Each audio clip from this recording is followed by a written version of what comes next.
Hello, welcome to the return of the road trip from Destinations International.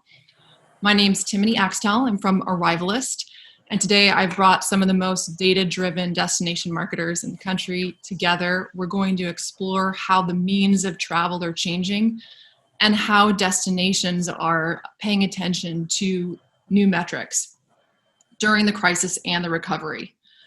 Now, while destinations can't insulate themselves completely from this global pandemic, we can work together to understand this new visitor better and to create that competitive advantage. Road trips have really been kind of like a glimmer of a silver lining that arises from this crisis, and we've all heard those anecdotes from that unlikely coworker who's taking that RV trip for the summer. Road trips offer this combination of perceived control, lower risk perceptions, whether that is right or wrong, a sense of nostalgia, and a time and a place to really connect with each other and with the environment around us. So with these framework conditions so ripe, gas prices being low, pent-up demand being ready to express itself, let's hear what these destination marketers have to say of this new phenomenon. I'm very pleased to present our panelist, Dr. Ashley Barfield, Director of Tourism Research at Explore Georgia, Gaithan Borden, Vice President of Marketing at Visit Lex, and Justin Bressler, Vice President of Marketing and Business Development at Visit Denver. So Gaithan, let's start with you. One of the questions we're hearing often these days is, how is my visitor changing? In Lexington, is there a discernible difference in who the visitor is this year, let's say, compared to this time last year, and how are you measuring that? Yeah, I think, for us, we've been following like all the research that's out there that's been provided for the pandemic through all of our industry partners. And we've kind of redefined who our visit is and who we're actually going to go after. So we've long been a drive market in Lexington, but we focus now during this pandemic, focusing more within our state and looking at those within a 200-mile radius and looking at, and we're getting a lot of calls into our visitor center. A lot of people are kind of what you alluded to earlier, is looking for something that's a little bit closer to home, trying to be a little bit more safer. They feel more safer and cleaner in their cars. And so we're looking for that drive market traffic. And as we were looking at stuff, pre-pandemic, we were so focused on getting people room night stays were kind of like 1.5 nights was the average. So we were trying to push that to 2 nights. And that was pre-pandemic. And now we're going back to trying to get people to come and stay 1 night, so kind of the 2 primary points that we're looking at for right now are really going to be like the origin markets and where people are actually coming from, and then looking at that length of stay once they come into the destination. Great. You brought up so many interesting and relevant points there. Let's start with the target markets. You mentioned a driving radius.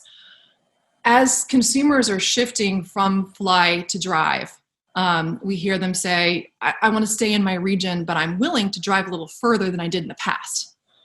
Justin, for you, with Denver being this kind of this gateway from the east to the west, and the mountains, especially with airport traffic, with flights down, how are you deciding which markets it makes sense to target at this point?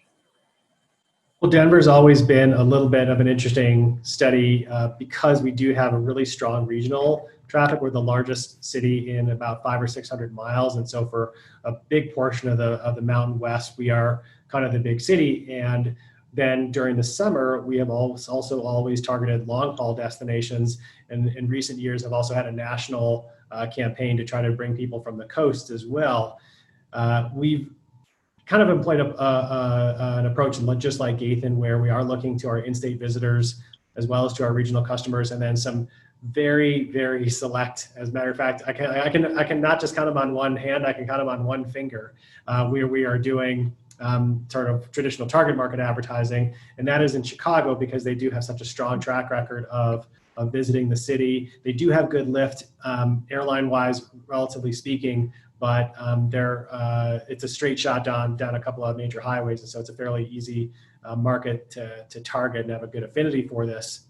But normally during this time, we would be speaking to those audiences differently, with the local regional campaign being much more focused on events and festivals, and the long haul traffic being more focused on more brand pillars, discovery, as well as access to the mountains. But because of the lack of festivals and events and concerts, the product has definitely changed. And so now all markets are getting more of an overarching sort of brand pillar driven sales message. So that's where we are right now. Our campaign launched on June 29th.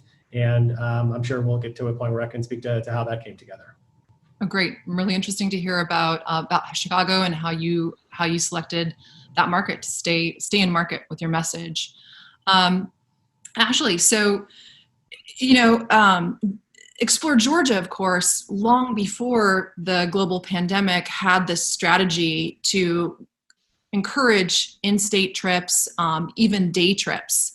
DMOs being funded by bed tax, we're concerned with overnights, but given that much of the destination experience is made up with these interactions with small businesses, tell us more about your strategy to drive in-state day trips that's been in place for some time. Yeah. So, theoretically, of course, right now, we feel that any business is good business, and our partners are balancing the short-term and long-term objectives of, on the one hand, courting anyone and everyone who wants to come and spend any amount of time with them. With, on the other hand, trying to ensure that the people who are coming into their communities, are engaging in, public health conscious behavior to protect their people, but also the integrity of their product and the visitor experience. So for that reason, we've been having listening sessions with our regional tourism associations, and we've instituted a partner readiness survey. And we've been fielding that and asking our destination promoters to rank their tourism businesses and their residents' current sentiment and willingness and readiness to host regional and in-state versus long-distance and out-of-state visitors, to understand what places are most ready for these different markets, these emerging visitors, and which ones need a little bit more time and a little more focusing. And what we've been seeing is that overall our regions are, more open to hosting locals, people who are coming from nearby, who would be taking day trips or staycations. And, we're going to continue to monitor the on that, but it's definitely a change up from the typical summer travel season. And so we've been supporting our partners as much as we can with, giving them access to information, giving them access to all the research that we have so that they can work together, and so that they, we can elevate and help, support the campaigns that they're doing to target those people. Excellent. You brought up 2 points I want to cover, speaking to residents, but first let's talk about destination readiness, right? We need the revenue, that fresh injection of cash into our economies to stimulate recovery, yet we want to even out those asymmetries in what a visitor expects their experience to be, right? They're left with a memory of their experience. So how do we manage expectations? And Justin, how about you at Visit Denver? How do you assess the destination's readiness to invite certain visitors back to have this experience? Well, we are in constant communication with our partners. And in the case of restaurants, it's mostly with our industry associations.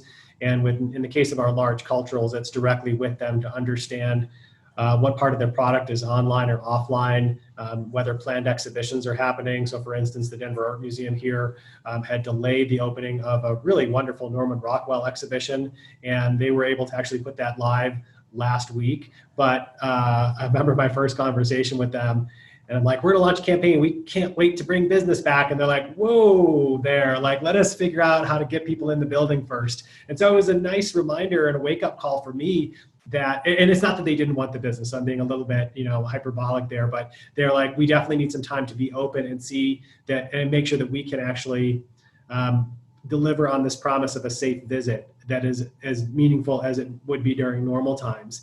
And so now we've learned to have those conversations with our partners on a case-by-case basis, because our zoo, which is primarily outdoor, has different opinions than our art museum, which has different opinions with our science museum, which is a lot of families. And in a lot of these instances, it's been case by case. And where we would normally put partners into our campaign that, we know that they're open. We're only sort of putting partners in that have indicated to us that they're open and ready for visitors, and they feel like they have the policies in place to keep people safe, and staff included, because we want to make sure that their staff are not unduly at risk by the influx of visitors. Right. Ain't nothing goes better than Norman Rockwell and road trips with this feeling of nostalgia. So let me ask you about repeat visitors. So are they perceived as lower risk since they know the product and experience when you think about who to invite back? I'll keep going. I wasn't sure if you're asking that of me, but I can say I think this is an interesting time because you've got a couple of considerations. Number one is that you just have people that aren't ready to travel. And so repeat visits or not, we've said we're not trying to convince people to travel who aren't otherwise ready to do so. Now those visitors do kind of come with lesser considerations for safety. So there is a double-edged sword there and you do have to be careful. But then to specifically answer your question, I do believe that it's a time to look to those repeat visitors. Luckily, our regional audience has generally been here already. And so there's just not a lot of new visitors in the region anyway. So we feel pretty good about that. But again, it's that core. I think Destination Analysts the other day was measuring at about 20% of the market is ready to travel without hesitation right now. So already the audience has shrunk by 80%. And then you got to spread that out over every destination in the country. So it's slim pickings out there, but we're still going after it. Yeah. Gathan in Lexington, let's go back to day trips. Can you tell us a little bit more about how you're encouraging day trips and what kind of business you're trying to cultivate during the recovery? Yeah, I think, one of the things that we talked about, and I think Ashley hit it on the head, is any business is good business right now. And it's our goal that we've really been focusing on is obviously trying to get residents on board with understanding the impact that tourism has on the economy. And I think they're starting to see that when they're out and seeing that their restaurants are closed, their favorite bars are closed, or their favorite attraction is not open like it normally is. And they're starting to see how important tourism is to the economy. And so what we're doing now is one of the things is we're getting locals, trying to get them on the same page as we are to talk about the importance of tourism and really giving them the tools and assets needed to invite people to come visit. And even if it's just for a day, even if it's just for one experience, a dinner, something that gets people out of the house and gets them out into the economy to support the local business and getting them to really understand the impact that they can actually have, and that we truly believe that tourism can actually rebuild the city of Lexington. And I'm pretty sure most people who are watching this are probably going to say the same thing about tourism for their own economies, right? And I think tourism is the one sector of the economy that can really rebuild it in a quick way if we do it the right way. So we've been talking a lot about day trippers, and as I mentioned before, Lexington is a drive market anyway, and so we've been a big day tripper destination where a lot of people stop in Lexington for a day on their way to another destination. And so, like I said before, pre-pandemic, we were trying to convince those people, give us one night or give us 2 nights. And so now we're going backwards and saying, just give me 1 night. If you're coming here for a day, just please stay at least 1 night. And so we've talked with a lot of the hoteliers, similar to what Justin mentioned, and make sure that the hoteliers are ready to receive people and they've got all the PPE equipment that's available. So it does make somebody feel safe. And if they did want to come to Lexington, we're making sure that they can do it safely and responsibly. Yeah. So all of you have touched on safety. Something I'm curious about is, if cars are perceived to be safer, whether that's right or wrong, than flying at this point, we're also hearing kind of these rumblings of people shifting more towards vacation rentals, a little away from traditional lodging. And we know how important those hospitality and those lodging providers are to the DMO. But are any of you starting to see a temporary shift in lodging choices towards vacation rentals or non-traditional lodging? And if so, how long do you expect that to last? Is it a temporary phenomenon, or is it more of a permanent shift? I noticed, I heard, this is just one anecdotal example, that the percentage of lodgers tax coming from home shares was about the same as it was in previous years, maybe up just a little bit. So if there has been a skew to home share, it's just been a modest increase. And, I'm also looking at some research that does not put home shares much higher on a favorable scale for cleanliness than hotels. I think there's something about these institutional businesses, sort of a give and take. Like, you're in a home, you're not sure how well it could be cleaned. I think in a hotel, you get a perception that these things are professionally cleaned, but obviously you're in more of an area with HVAC systems and things. So Right. I guess the point is that we haven't seen a huge push to vacation rentals, but we're also, as an urban destination, just don't usually see that much of the market going to those lodgings anyway. So. Sure. Yeah, I would say that this is one area where, I think the research is kind of conflicting. Different sources are saying, different travel sentiment research surveys one week will indicate that people are more comfortable in hotels, and 1 week they're more comfortable in short-term rentals. And I think it kind of has more to do with the kind of trip that they're envisioning and who they're going to be with. Because like for us right now, like our, big markets are, our coastal region and our mountain regions. And we have very strong short-term rental availability in our mountain regions, and particularly in and along our coast, especially in the Savannah area, we also have very strong short-term rental market availability. So whether or not we're seeing it being driven just by the type of experience people are looking for and the type of product they're comfortable experiencing, driving those impacts in lodging, or whether it has anything to do with their safety perception necessarily, isn't as easy to disentangle from the data. Mm-hmm. Mm-hmm. Ashley, let's go with that for a bit. You mentioned the mountains and the coast. At Arrivalist, we're seeing definite shifts towards certain POI categories. We know what's happening with convention business just getting pushed back. It is a tough time for cities as they recover more slowly. Ashley, we've talked about dispersion in the past. You're looking at those who are visiting Atlanta and beyond. What kind of shifts and behavior are you going to be paying attention to in the coming months in terms of what people are doing once they embark on their trips in Georgia? Well, so because again, so we have both a coast and a mountain region. We have everything in between. Those are areas that are a major summer draw in any year, but particularly right now when the demand for outdoor recreation is at an all-time high. I've been watching, our visitation data showing where, month over month regional, visitation and time in market especially is being shifting. So far, of course, it's been to our coast and to our mountains, but that, it might change when we get more outside of the summer season, because we get into the fall times where we have very strong agritourism, we have, very strong draws in other parts of the state, where people might be going to look for different experiences, sunflower fields, cotton fields, those kinds of things to go and do. So, and you were in regular contact with Georgia DNR as well to be, talking with them about the visitation that they're seeing on the properties that they manage, campground data, occupancy, park visitation throughout the state. And, what we're seeing overall is just that, even the parks and places that normally don't get as much love and they're more difficult to access, or even have some facilities and amenities are shut down, they're still at, just consistently busy right now, peak visitation. And we're trying to be very mindful of not overloading these things and driving them into that crowding space where people start to feel uncomfortable. And, Explore Georgia is a bit lucky in this regard because, we had a head start. We started last year marketing Georgia to Georgians and encouraging them to explore their own state. We knew, for years that Atlanta was our largest DMA, and that our residents are an interesting mix of both transplants and people who've been here for generations. And so given the diversity of the product that we have and the geography that we have, we've been trying to speak to them in a way that encourages them to stay here and discover things as opposed to hopping over the border to go and take their vacations.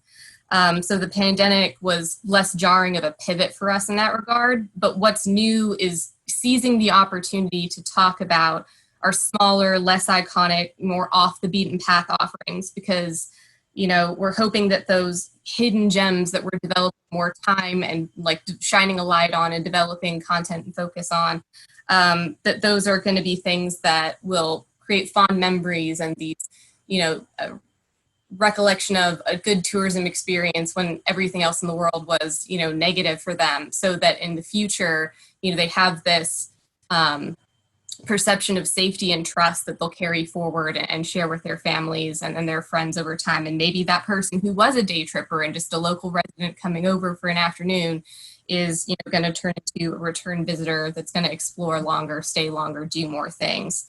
So that's just what we've been trying to focus on, to share love, spread it around, find all the places that we can leverage right now. Yeah, lifetime value, and really fascinating what's happening with state and national parks. That's where people want to go for mental health reasons who've been stuck at home, but we have to be sensitive to carrying capacity at those at those parks. So you're looking at things at a regional level, how they're shifting. Now let's zoom in more to micro and large cities. Gaithan, are you seeing any kind of shifts in behavior or preferences for certain activities over activities or points of interest in Lexington? Yeah, we've, I think the biggest shift that we've seen is obviously we're a huge horses and bourbon destination, right? And that's what we primarily focus on. And so we were unable to have a spring racing season in April because of COVID, and we don't know if we're going to have a fall racing season at all, but they're doing a summer racing season that'll kick off this month with no spectators. So people it's kind of really odd right now, but people are really now shifting more towards outdoor experiences, and it kind of helped us a lot because we haven't really marketed the outdoors as much in Lexington as we should have been, now that we're looking at the data. But a lot of now people are saying, well, if I can just get outdoors for a few hours with my friends and family, whether I want to do a little bit of kayaking, if I want to hike, if I want to climb. And there's just this renewed sense of being in the outdoors. And so now we've got two major outdoor attractions in our area that we're promoting. One is a world-renowned facility called Red River Gorge, which is about 45 minutes to an hour just outside of Lexington, which is one of those day trip opportunities that a lot of people take advantage of. They usually come to Lexington and will drive out an hour for this full day outdoor excursion experience in the Red River Gorge. And then we have another one that's actually right here in Lexington, which is Boone Creek Outdoors, which allows you to do fly fishing, you can do zip lining, and you can hike out there as well. And we've seen an influx of people asking, is it kid friendly? Can I take my kids with me? And so a lot of people are trying to do that. And we've got a couple of parks that have some good hiking trails that people are now just camping.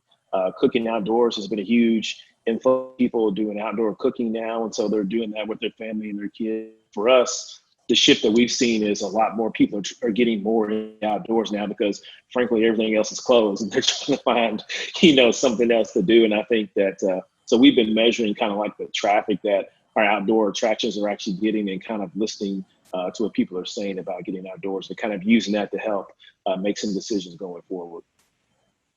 Excellent. Another silver lining.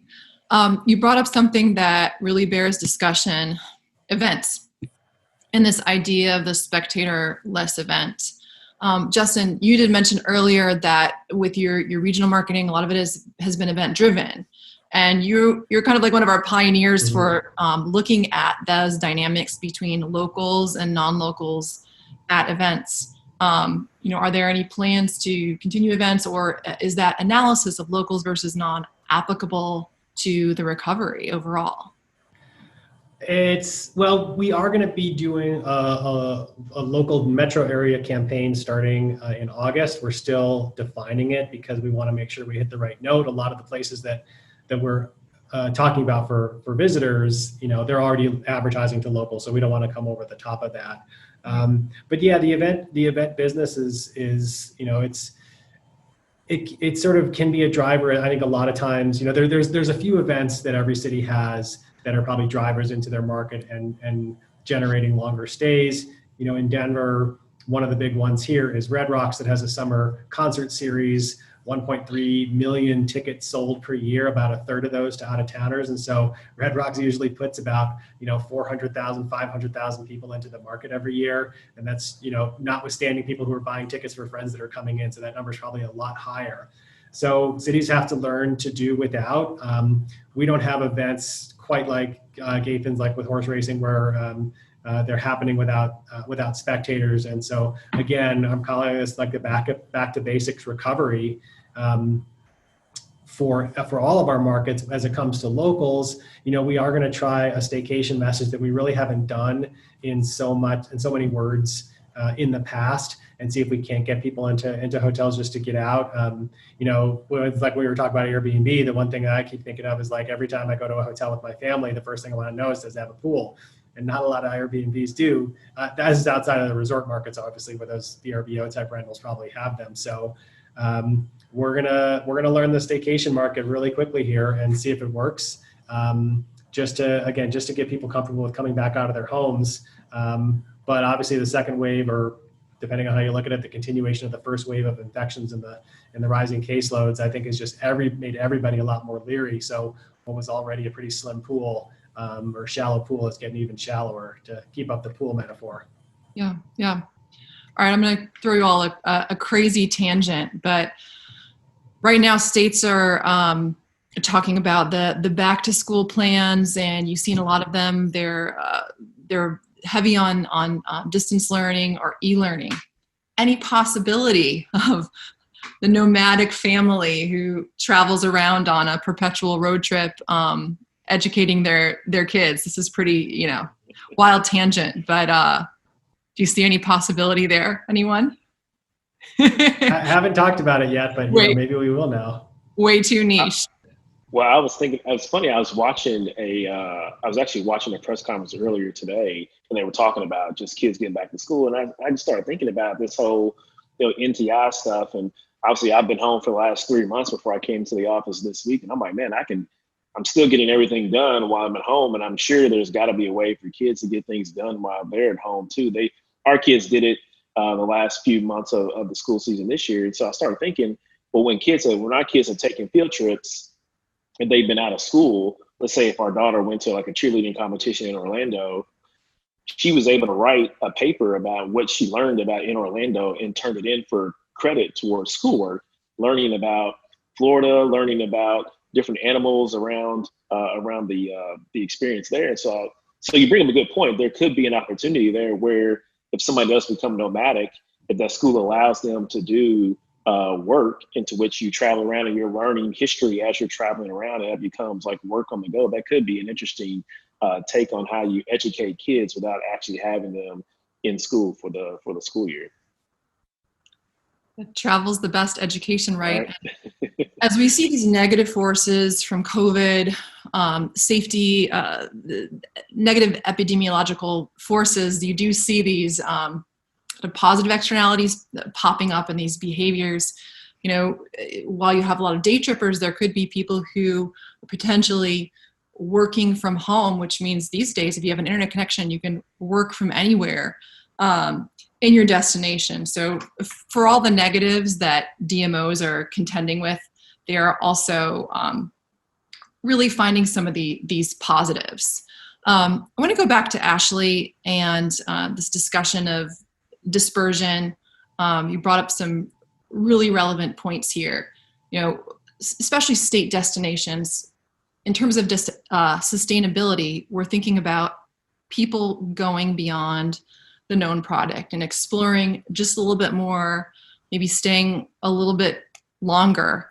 Out of all this, could there oddly be a way to prime the destination for sustainability through dispersion? If people are exploring more kind of on the fringes during the crisis, less inside those dense metro areas? Yeah, I mean, I think that there's tiny silver lining opportunities for all kinds of destinations that, again, maybe don't get to rise to the top in most years because, they're not the most traveled, the busiest. And especially right now when, anybody's looking for the opportunity to host somebody for any particular state of time, I think that as our partners start, considering, new creative ways to handle stuff. I mean, necessity is the mother of invention, right? The incredible amounts of innovation and creativity that we have seen in the campaigning, in the providing tourism experiences in a unique way. To speak to, providing education, during this, summertime, we've had incredible traction with the virtual experiences that we've been able to promote on the Explore Georgia website. Our partners just putting up tons of content that our visitors can interact with at home, with their children, with their families, and to keep them top of mind when things they do, start putting their toe back in the water and venturing outside of their house. And it brings things into the front of their mind that they didn't even know were there before. And we're hoping that kind of stuff will create the ability to connect both in-state and regional visitors to places that are within driving distance from them that they never thought about before. They've been focusing on these other places, these bigger draws, and they become, the frequent backyard visits and places that they can make memories and have these fond, trusting things for. So it's possible that places that, in a typical year haven't been, exceptionally well promoted are going to have an opportunity to continue that beyond the pandemic. Yeah. So you brought up compelling digital content. Gaithan, this makes me think of you and Visit Lex. You all were really some of the first to master this art of the local influencer storytelling and this very this beautiful cinematography with bourbon and the horses. Does having these local influencers and this work kind of give you a head start in building civic pride and this kind of social fabric that pulls everyone together and bands them together for the economic recovery? Yeah, I think so. It goes back to really when we all look at, research will tell you that the top 2 or 3 reasons somebody's going to come visit a destination is to see your friends or to see your family. And so for that reason, we've always had some type of campaign that is directed at locals to get them involved in what we do. Obviously, when the pandemic hit, we pivoted quickly on our social feed, and we actually turned our Facebook page just into the Netflix of Lexington. And so it went back to the idea of what Ashley mentioned earlier about any business is good business. And at that point in the game, back in mid-March, everybody was being forced to shut down, and then they were being forced to do takeout. So we were trying to do the best that we could do to help some of our restaurants for them just to stay open, to drive takeout service. So we created messages that were built around that, and then we saw the good response that locals were doing, because locals were like, "How can I help? How can I help?" And then we just started thinking, well, pretty much if our restaurants need help, I'm pretty sure everybody else needs help. So then we just opened it up to anybody. So we had people who had yoga studios. We had people who did dance classes for kids. We had people who would teach you how to tango, people who could teach you how to paint. They all reached out to us, and we put their content all across our Facebook, and we ended up doing daily programming every day for April and May. And then in June, we cut it back to 3 times a week. But then in addition to that, what we did was we also provided a Venmo link or a PayPal link or a Cash App link within that content. So let's say if you were watching somebody who's teaching you how to do yoga, their link to donate to them was actually in the post. And so they were able to get a little bit of money there from that regard, just a way to get people just to give back in some way, shape, or form. So we shifted quickly. And for us, I think it goes back to the idea of really letting locals be involved in the entire process. And so that was one thing that we've done. And so that's kind of fueled some of the content creation that we'll use going forward in the coming fiscal year. Yeah, really compelling that you can make that economic contribution to the economy without actually making the trip. So yeah. Positive things that are coming out of the crisis, all this creativity under duress, really interesting. Let's talk about collaboration. So if road trips are defined by frequent stops, someone can have a whole variety of experiences throughout their journey. As destination marketers, we're always thinking competitively, right? How do I create this competitive advantage? How do I maximize my revenues, my yield? Is there a role for thinking outside the boundaries of our own destinations to promote partnership, collaboration from this road tripper mindset? Ashley, from a state perspective, is this just kind of optimistic, or there's some practical challenges there? I would say both. So especially in the South, in the travel trade market, a lot of itineraries are multi-state tours. So that's been going on, and that's something that, has the potential possibly to continue. But in the age of COVID, when every state's current situation with the pandemic is, and their restrictions are different, their residents, responses are different, the state of their tourism industry's readiness to receive anybody is different, it becomes you have to be very careful to promote things, to even passively, to do it in a responsible and respectful way. So multi-state stuff, I mean, there's existing itineraries that, if we have, from a paid search perspective, we've just, we haven't been doing any extremely aggressive calls to action. It's just, if visitors are raising their hand and telling us, we want to learn more, we want to be inspired, we'll serve them we'll direct them to the things that they're interested in. And there are those pre-existing things that exist. But within state, several of our destinations are part of, these pre-existing trail type experiences, agritourism trails, film trails, brewery trails, waterfall trails, especially right now. All of that kind of stuff exists. And those things are more and more collaboratively being promoted, ideas of ways to link up local attractions and experiences. And those are just sort of low-hanging fruit right now in the age of the road tripper. So that's kind of happening. And that's been what we've been experiencing at the state level anyway. Justin, how about Denver? Is there a role for collaboration in the region? You're the only large city there. Yeah. Why distance? Well, kind of probably a similar relationship that maybe Atlanta has with the state of Georgia, in that we do encourage a lot of hub and spoke travel into and out of the city. So we are kind of, longstanding partners with some of our nice day trip destinations like Estes Park, which is the gateway to Rocky Mountain National Park, Boulder, Colorado Springs.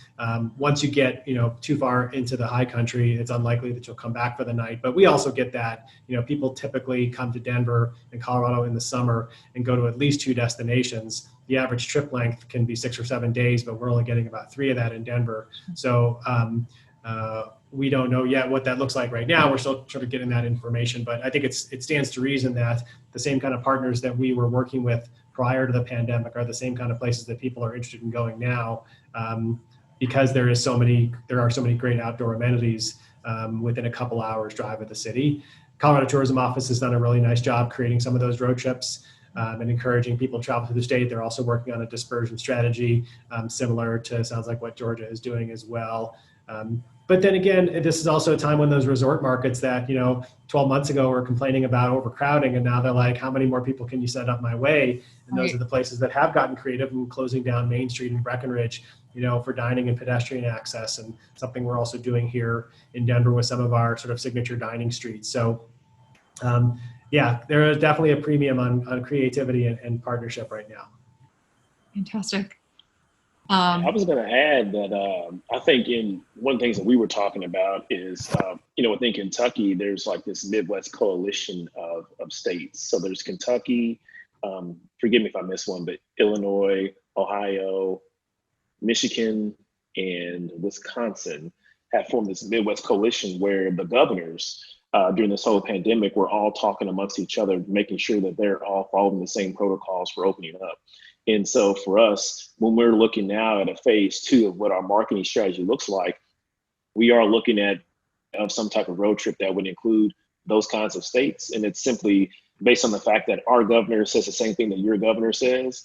And so kind of like what Ash was talking about, having people, travel, move around responsibly, we kind of feel like, well, if your state is safe, you know how it works, our state is safe and we know how it works, we think the two can talk together and the people can feel comfortable knowing that both governors are taking all the necessary precautions to get people to move in and around safely. And maybe there's some type of collaboration between us in those states within that coalition. So that's on our list to kind of talk about further down the line. Yeah. Thanks to everyone. And it's about time to wrap this up, but we've talked about quantitative, some qualitative. Let's get some anecdotes. Have you all done any road trips this summer? Are you planning them, Ashley? I've done one already, and actually tomorrow, my husband and I are leaving. We, this summer, bought ourselves a hard-sided camper. We'd had a pop-up in the past, And we've been going to these smaller Georgia state parks because we wanted to knock all of them off of the list and checking stuff, but we've been trying specifically to go to the more out of the way ones, the ones with smaller campgrounds, places that wouldn't have normally been at the top of our bucket list, and get to experience those that year. So we're going up to the Northwest Georgia mountains, about 130 miles one way from our house. We're going to take the dog, have a good time. There's the distance fan. That sounds really fun. How about you, Gathan? Yeah, I actually was just in Ashley's neck of the woods last month. We took a trip down to Savannah for 4 days. So it was for my birthday and for Father's Day, which were back to back this year. So I got a 2-for-1 special with that. But I had a great time. It was our first time getting out. It was just really interesting to see being in Kentucky where everybody wears a mask. I mean, it's really interesting when you get outside of your own state how everybody interacts. So going between Tennessee and Georgia and South Carolina, North Carolina, when we made various stops, it was really interesting to see how people engage in gas stations and restaurants about wearing a mask or not wearing a mask. But for us, I mean, it was great. I mean, everybody in Georgia was super nice, super friendly. Everybody in Savannah, they're always nice there anyway, right? But they were very nice, very friendly, very welcoming. And so for us, that first trip out really kind of eased some of my anxiety that I have about personally just traveling around during the pandemic, but it helped ease a little bit of my anxiety. And I feel a little bit more comfortable now doing my job, which is trying to bring people into Lexington. So it made me feel a little more comfortable about what I do. So I enjoyed it. All right. So we have one in-state trip, one out-of-state trip. How about you, Justin? Are you staycating or traveling this summer? Well, but in about 24 hours, I'm heading up to the Colorado High Country to meet my family that is already there. But I had, too many meetings to cancel, so we'll be spending the first part of the weekend there. So really looking forward to it. It's a out-of-the-way place in a not too hard to get to area. So probably we'll keep to ourselves a little bit. We'll see what the rest of the city looks like, and hopefully, like Gathan, I'll come back feeling good about continuing to invite people to Colorado. Great. And what about you, Timothy? I'm heading to the mountains from Florida to North Carolina. I'm actually very simple. We have a very strict 6-hour driving radius. So you can put that in the books. Our family cannot survive beyond that for biological reasons. So I want to give a big thank you to each of our panelists for sharing all of your knowledge, what's happening in your markets at the state level, the city, the regional level, for sharing all of those insights and your expertise. We hope that this will be helpful for the audience as they make decisions. We've talked about what these destination marketers are observing as a new visitor and how they're responding in a very data-driven way. So thanks again. And to close out, if you thought I would quote Jack Kerouac on the road, that would be far too obvious. So we've got some Gloria Steinem from My Life on the Road. She says, long before all these divisions were opened between home and the road, humans followed the crops, the seasons, traveling with their families, our companions, animals, and our tents. We built campfires and moved from place to place. This way of traveling is still in our cellular memory. Living things have evolved as travelers. So to me, that's a note of optimism. We're hardwired for mobility, and we hope that destinations will start to recover very soon. Thanks again to Destination International and to each of our panelists today. Thank you. Thank you. Thank you.